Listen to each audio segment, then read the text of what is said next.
I've been getting a lot of questions for you guys on how to install mods on The Sims 4. So I know CurseForge exists, but this is in case if you don't want to use that because not all mods are on there.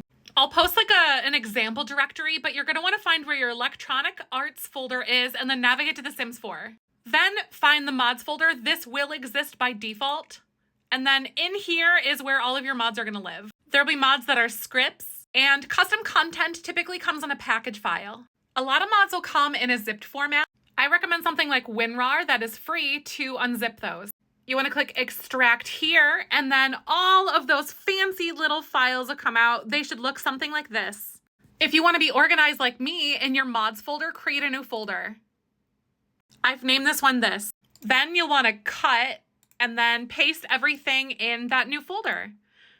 One important detail is that you never want to go deeper than one folder. So mods and then everything else in here that is organized. But if you have another folder inside this one, then it will not work. When you boot up The Sims 4, you're going to want to go into your options and then click game options, then go to other and make sure that script mods are allowed and enable custom content and mods are allowed.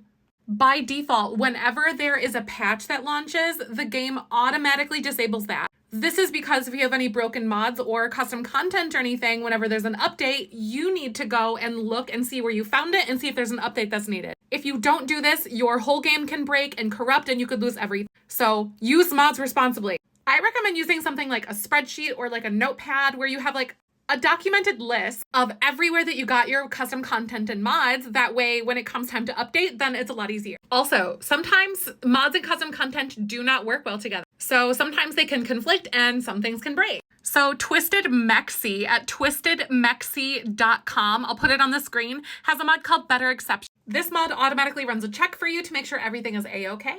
You can also use it to check to see if anything needs to be updated. It's also important to remember that when you're installing mods to make sure that your game is completely shut down. And then after you have everything all booted up, then boot your game and you should be good to go. It's also important to remember that it's very easy to get viruses when you're downloading mods and custom content. So be really responsible with what you are downloading and where you're getting it from. The Sims Resource is a really good spot to find custom content.